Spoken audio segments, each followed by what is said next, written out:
Hello. Hi, Wouter. Hello. Hi. So I'm super excited to speak with you today. Just for everybody who's watching this interview, this is a project called STORTKOP Confessions. Today is Friday, August the, what's the datum? 20th, 2021. Yes. And it's part of Singing in the Shower concerts, which is an initiative that I started last year, May 2020. You can check it on Facebook. So let's start. So Wouter Reyneke is joining me today. Wouter, first thing I want to ask you to do. Hello. Please tell everyone a little bit about your musical background, where it started, and up until the point before the South African lockdown. What have you been building up for yourself as a musician in South Africa? Okay. Well, firstly, I studied music in the early 2000s, so I've pretty much been a professional bass player since then. Did that for many years. Then I moved into teaching a little bit. I started lecturing. I've also been doing that since 2009 now. So I've just always been playing gigs, live stuff, TV stuff, touring, and teaching. A lot of it. I've now become a campus manager for the past, I've been doing it for 6-7 years now at a college called Campus of Performing Arts. So, look, everything was before lockdown was great. I mean, looking back now, funny thing is, there's a saying, it's a bit of a joke, is how do you get a musician to complain? You get him a gig. But I mean, times have changed so much since then. If I look back now, there was nothing to complain about. So, I mean, things were happening. I just moved to Cape Town. The market was booming. I did some really nice gigs, got to play with some A-list artists. And the college was doing well and all of that. And then March 2020, everything just changed in literally 2 weeks. Everything. And it hasn't completely, it hasn't even half recovered yet. Yeah, exactly. I want to ask you if you can go back to that kind of moment in time where reality hit, that you cannot gig, you cannot teach, everything, it just stopped and it's chaos.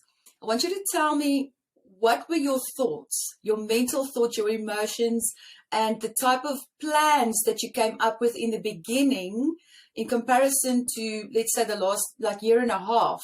Like, what plans did you initially have, and did they work out? Like, the solutions that you thought will work, the things that you thought will work. What did you think?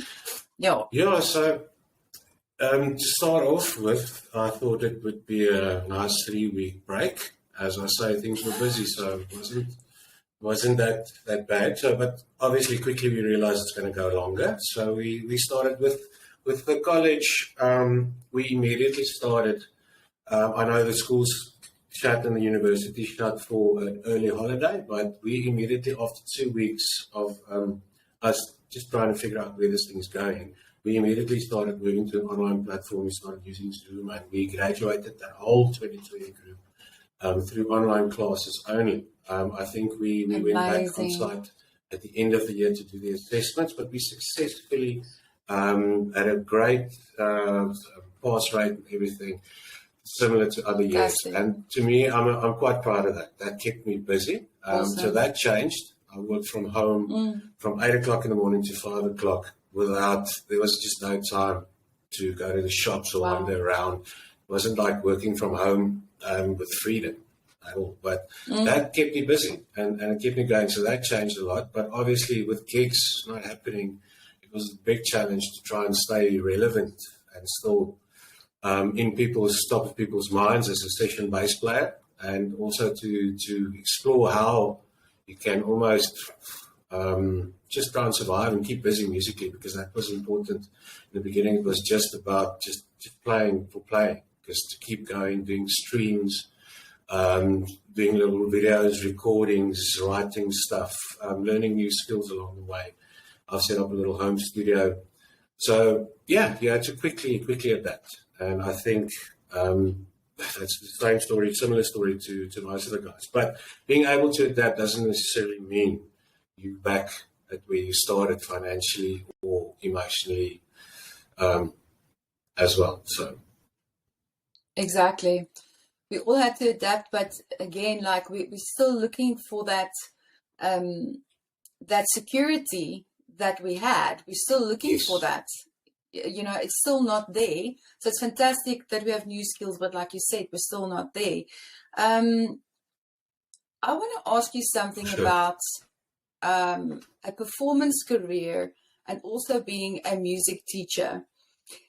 Do you think that if you only focused on performing, like you were a full-time performing musician as opposed to a musician who works in music full-time but also teaches, that you would have been able to cope with all the like administration stuff that comes along with teaching and the other side of the brain that needs to develop in a corporate environment? Do you think that it's valuable to have that type of skills, those types of skills, to work at an institution where you have to do admin, you have to do contracts, you have to get management, all that stuff? What does that mean for you as a musician to have those skills?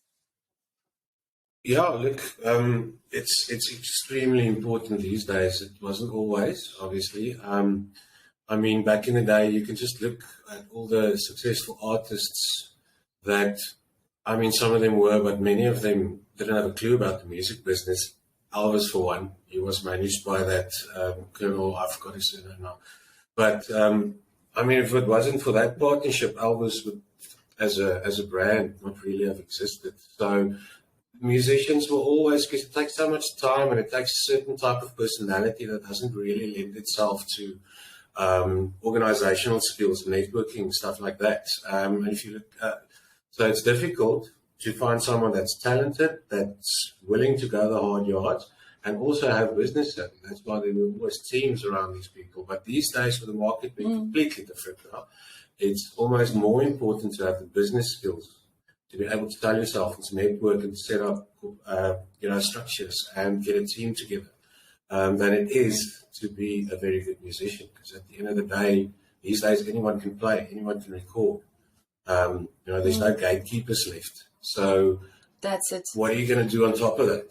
You can't just play. You need to develop a brand. But all that stuff has changed, and working in a corporate environment really taught me a lot about, working with clients, keeping it professional, setting up schedules, just managing yourself within time, all those skills that we often neglect as musicians.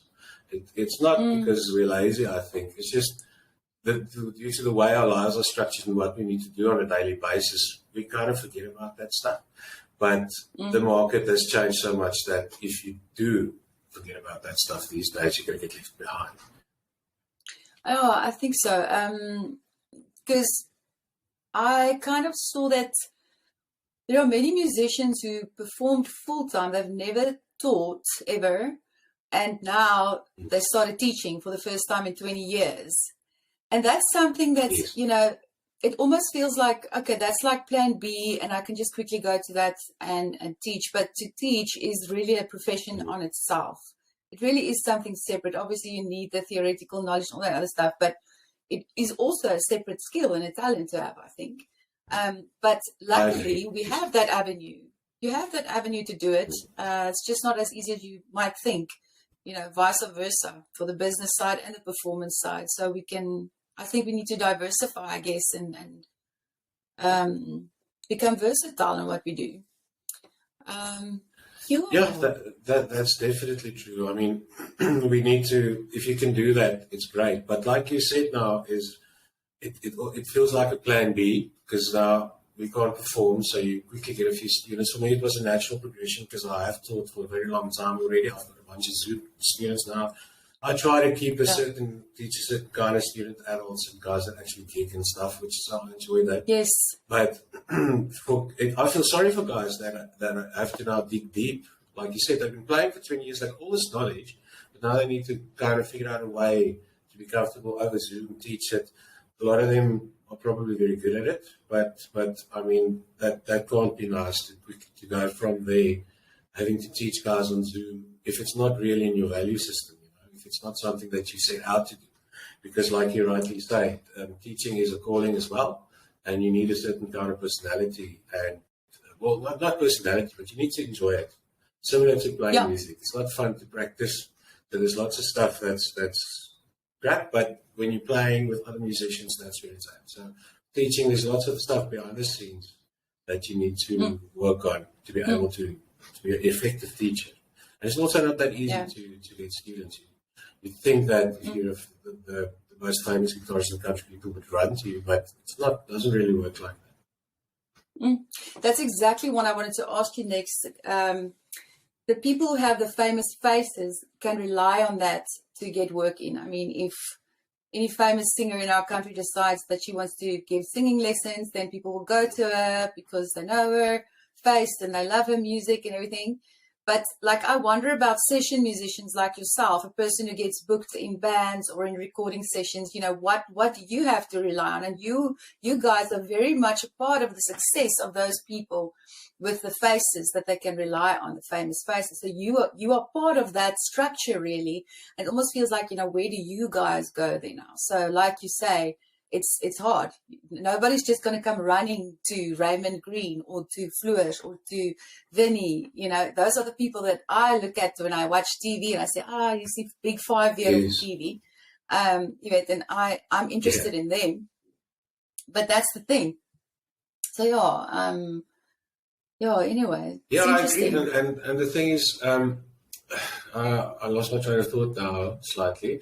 But with teaching, but with teaching, it's definitely a calling. But at the end of the day, performing is definitely where it's at. Working with students is another thing, but that's the part that's missing. And we need to try and find a way of getting back to that. Oh yes, I wanted to say, as a session musician, like you said, the days of just playing for people, just doing sessions have been over before lockdown anyway. It's all about branding now. So, I mean, that's how the artists could survive, by recording birthday messages and happy birthday messages for people's girlfriends and stuff like that. So if you can leverage a brand through this time, it was extremely valuable. And that just shows how important that part of it is. Even as a musician, as just a hired gun, you need to brand yourself and network and make yourself visible in so many areas and ways that wasn't necessary before, because the competition is so strong. And now, that's where the focus should be. It's on building that. That should be a wake-up call for us all, and really start to reach out in the world's your oyster. There's guys that I know of a drummer that got 5 students from China. He's got his own 5 now. They're paying him 4 or 5 times the rate of his South African students. And there's people that are doing mixes. A guy in Fortsleback is doing now a mix for an artist in Italy, and there's lots of that going around. So but again, it's being adaptable. But at the end of the day, that's what started this little section is we need to get live performance back. And at the end of the day, I think the only way we're going to do that is through vaccinations. I agree with you. Like, that really is the only way. That's the reason why we can't go and gig, you know. So the other thing that I was missing a lot about live performance, not just the music, but to be able to communicate and have banter with your tribe. You know, the moan sessions backstage and the venting and the jokes and that stuff. That's also something that keeps us alive. Like this interview, we're 2 musicians, we speak the same language. It's a different type of conversation than that you would have with your family or friends or other people. So I also miss that, your language to be understood. But definitely getting the gigs back. But what's awesome about it now is if you have an online platform where you're gigging now, like I know Michael Lind gigs every Saturday evening on Facebook Live. When Michael goes out now and he does a gig, he has a massive following. People will go and watch his gigs. The old days you'd go, like you remember, gigs at Cafe Barcelona, we'd rehearse for 5 hours straight and the band plays and everything's amazing. Then 20 people will show up and pay 10 Rand at the door, and it's 10 Rand for 20 years. You Exactly. Jy weet wat ek sê?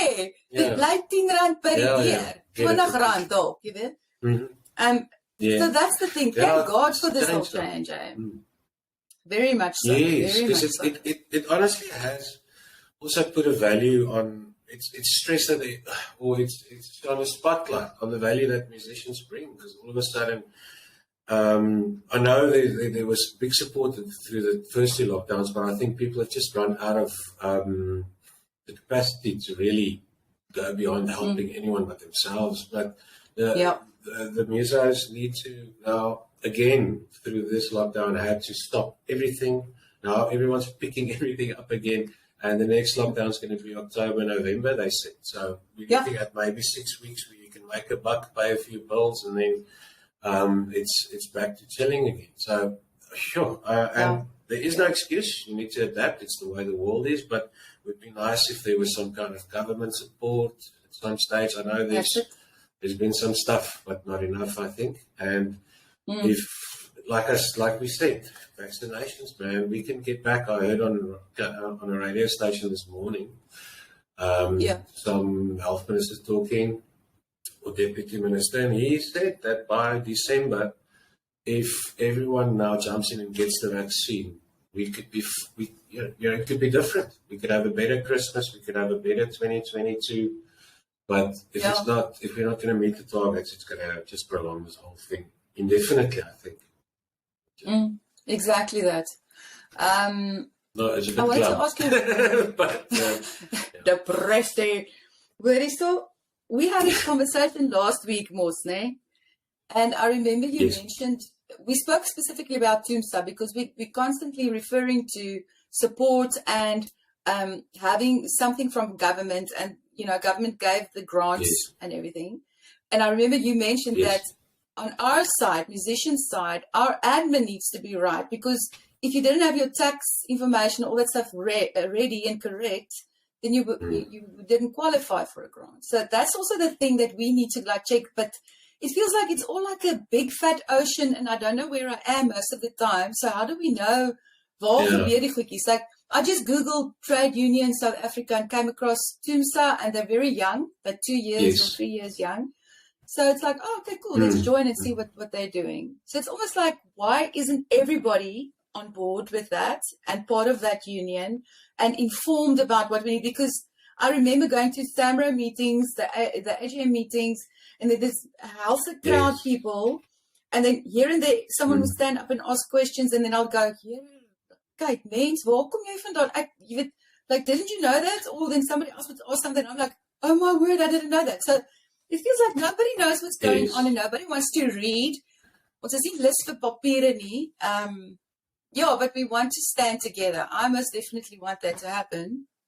But we should take the system is there. And the system is there, and there are ways to work. That's what's nice about me working, dealing with students all the time. We need to be with the latest trends and that kind of thing. And obviously, SAMRO is not new, but lots of guys neglect to just look at it and see how they can leverage it. Because you can write, you never even have to have a song played on radio to earn royalties from SAMRO. You can record your own music, and when you go play gigs, the venue pays a license fee to SAMRO, and you get part of that license fee. And most bands don't bother to do it. A lot of venues don't even have a SAMRO license, but these days it's less easy to get away with it. But it's just a structure thing. Our industry is so informal, and it's always been. It's a really informal industry, and obviously you can't claim for stuff if you're not paying tax. But there are brackets that people fall into, and stuff like that. And there's very few avenues for us to realistically structure a freelancing career. Because the tax that you pay is hectic. And I know you can claim stuff back, but for musicians, it's a difficult. I think they can actually, if there was a proper regulation process, they could maybe structure something different. Because in other countries, in Ireland, for example, the musicians work in a different kind of format, just as freelancers do and business owners do. In some first world countries, there's specific structures for a reason for musicians. But that we can, like you said, we must all go to networking events and engage with SAMRO, and really hope that the Department of Arts and Culture after all of this starts to pay attention, it would be great. But there needs more Yeah, regulation, I think. Yeah. exactly. This is exactly what Wayne said. I spoke to him yesterday. Wayne Bosch said the same thing Awesome. overseas. Okay. This stuff is regulated. We need to regulate it, but there's Yes. always been trade unions. None of it's worked. So we can't repeat the mistakes that we made in the past. Something needs to change. And I think, like, this Yes. way that we're speaking now, this is necessary. We have to speak. Ons moet kan praat and say wat. Ons kan nie, we Yeah. can't go to a meeting where there's 2,000 people and then you stick up your hand, but there's only time for 5 questions. You know, we have to be able to speak honestly Yeah. about our experiences now. Yes. Yeah, And definitely. look, the music industry it's grown a lot. There's guys out there that are really doing well overseas. I mean, you just look at DJ Black Coffees. We're getting noticed, Dis and reg. the market is becoming more professional, and that's why, yeah, like you said, we need to communicate more than ever. And training, I think, imagine there was a union and a regulating body and training where people could go and learn how to do this stuff. I know Samra Yeah, tries. I work at a college, and we do lots of stuff, but there needs to be, yeah, if there was a union, you could get a week's free training when you sign up or something like that, you know, or at least some kind yeah, of information. But at this point, no one knows how it works, and the way it should work is not how it works. So, but hey, on top of that, we are producing amazing artists, and guys are sounding amazing, and there's so many good things yeah, happening artistically, yeah, which is totally. awesome. Totally. Totally. I'm trying to think if there's something else I want to pick your brain about. Music business, the tombstone money. I just want to ask you maybe, what is your definition of professional musician? If you compare that to a doctor, right? People constantly say, you know, what doctors make more money and like that. You know, you go to university and you get a job and there you go and life's easy. But musicians struggle and all of this, and then musicians will complain. This is my job and I have to get paid for it. But then I ask, no, who employed you? Nobody employed you to do this. You decided you want to do this. Yes. And then you have to make your own money. You can't be angry at the public for disrespecting you because they didn't clap hands when you played, or they only paid 20 rand at the door for 20 years. It's not their fault. It's your thing. You can't demand payment. That's my view about it. And what does it mean to be professional? Because sure. it has a price tag. Price tags. Let's talk Yes. money and value. Yeah. Yeah, definitely it's a perception thing, because that's what I think lots of musicians that become frustrated, and that you hear that kind of argument a lot. It sounds like they're entitled, but a lot of the time there is a culture in this country, but like I said, it's been improving. But there used to be a culture of musicians not being a real job, and it was really deep entrenched. Even till today, the legacies is almost the music education in schools. At least when I was in school in the 90s, man, there was nothing. Literally nothing. Yeah. You could go get guitar lessons Precies. at the pub music down the road, but there was no music education, so it's not really seen as a relevant career. Hence, no regulation, hence no business structures or places to go and figure out how to do this. But, yeah, I mean, at the end of the day, we need to really just go and learn how to do all this and just play well. Sorry, what was your question again? In the beginning? Today is like a lazy Friday afternoon, I think, for both of us. Because It I is, feel eh? like, waarheen gaan jy? I'm thinking of a million things at the same time. Exactly. The question is, how would you define professional musician? Professionalism, And- yes. Yeah, professionalism, and what price tag would you put on, let's say, what you do? Session bass player. Of course. Let's just define that a Yes. little bit. Yeah, look, that's the thing. You firstly need to add value before you can expect anything back. And then in life, the main thing is you don't get what you deserve. You kind of just get what you negotiate. So it is definitely a skill to brand yourself in such a way that you can make a price. And it's a market thing. It does really, you'll generally get what you what you're worth in general. And there's ways of moving up the tiers and earning more. But at the end of the day, professionalism for me is just an attitude thing with musicians. It's definitely an attitude. One of my jazz lecturers told me that, a good musician is someone that can play a song.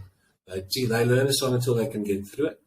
A professional musician will learn it until he'll never, ever forget it. So it's really about knowing where you're going, having goals, and working hard to be the best musician that you can be. And then if you're earning and you can look after your family, and you can and send your kids to school, and you live in a nice house, and there's no and you can survive on just music, I would say you can call yourself a professional. And you get there by really doing the hard yards. It's not an easy thing. It's a long journey, but guys are cracking it all the time. So it's definitely an option. Listen, I remember you mentioned something about Christian Baartman on CNN last week when we spoke a little bit. Yes. It was something with, please just tell us about that again. Yeah, they were on, we were talking about the streams and how artists, singer-songwriters, and they started doing all these streams from their living rooms and stuff. Quickly, a few of them started to stand out. A few of them started to get a cool background. The mission to sort out these camera angles and how to connect to audio thing. Yeah. That was the first month of lockdown for me. I never used to be a technical for me. It took me a while, but now I thought, you're doing it easily. Yeah. But I think they were one of the first ones to get it right.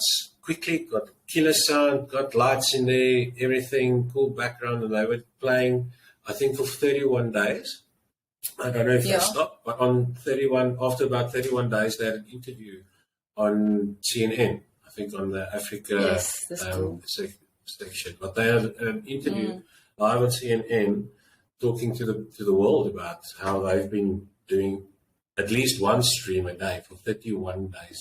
It's Christian Baartman and Jannie Laartegan. They just played and played every single day. Some nights they made 0, other nights they really coined it. And I remember him saying that one of the shows they had like 10,000 viewers, which is like others was 3 or 4. But they stuck to it, and they really, because that's their bread and butter. So I mean, they were no gigs. They were used to gigging 5 nights a week, or at least doing 5 gigs a week. All of a sudden, there's nothing. So big ups for them. And there's lots of stories like that. But the flip side is not everyone had the capacity, had the opportunity to do that. And what you touched on earlier as well with instrumentalists. If you're really just a hired gun, you're backing up people. Obviously, the other musos know you, but where are you going to play?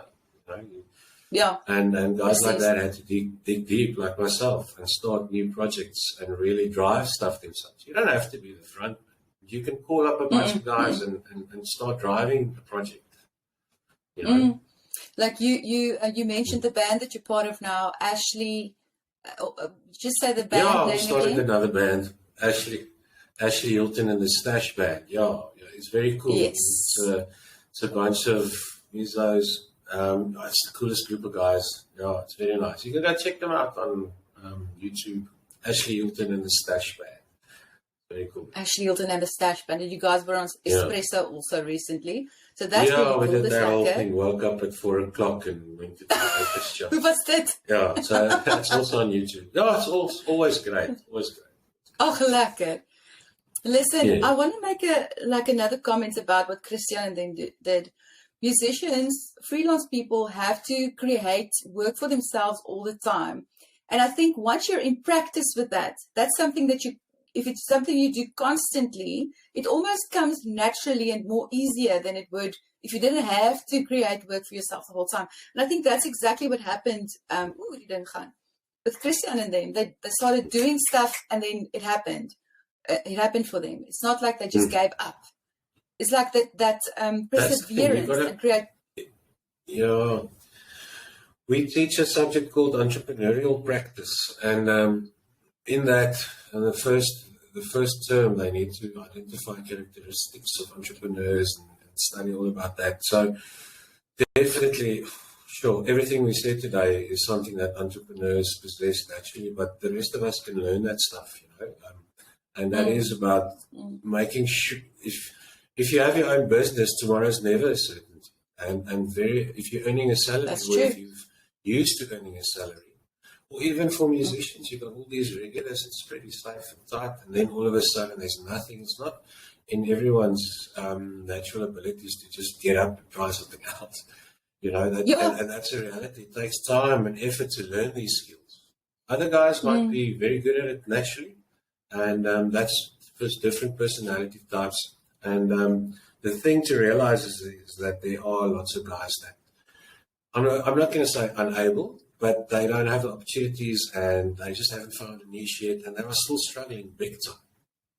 I mean, I've halved my income. Well, it's gone below half. It's now back at half where I was, kind of thing. Yes. But I mean, everyone with times are struggling. Really, really, it's hard. But that's the same with other industries as well, I see. Listen, Wout, it was nice speaking to you again today. I want to ask you one last question. Yes. Important question. I want you to tell us, why did you decide that you want to be part of this project? What value do you think this will bring to the industry? Yeah, I think definitely some awareness. As we say in the Cape, awareness. Just so people can realize what the guys are going through, and we're not looking for sympathy or for anyone to feel sorry for us, but I think very few people stop and think of our little forgotten industry. It's really, I think, one of the last ones that's severely affected. Everything else is kind of going on as normal, but everything that has audiences, live sports, everything. I mean, those activities and industries are completely dead, and it's thousands upon thousands of people that are struggling, like we said now, and just to create a bit of awareness around that school. And also, the only way we're going to get through it is to vaccinate. So, if your doctor says you can get the injection, go and get the injection. And I would love to just play music and connect with an audience again at some stage in my life. That would be awesome. Yes, absolutely. Ek hoor jou. Well, thank you for your time and the lekker chat. Cool. Hopefully we see each other soon in the Cape. Yes. It looks like a vibe. Ek het actually a gig by the Amphitheater. Vader toch, kan nie wag nie. Kyk, hier's 'n teken, hoor, dat ek die shower gaan los. Die ding kom af. Ek kom af as we speak. Yes. Dat ek vir hom skoonmaak. It's for later. Okay, also you got to get the armchair. Let me know where. I'm going to come pop in. Gaan verseker. Binnekort. Yeah. But lekker dag vir jou. We speak again. Dankie vir jou tyd. Okay. Okay. Cheers. Bye. Bye.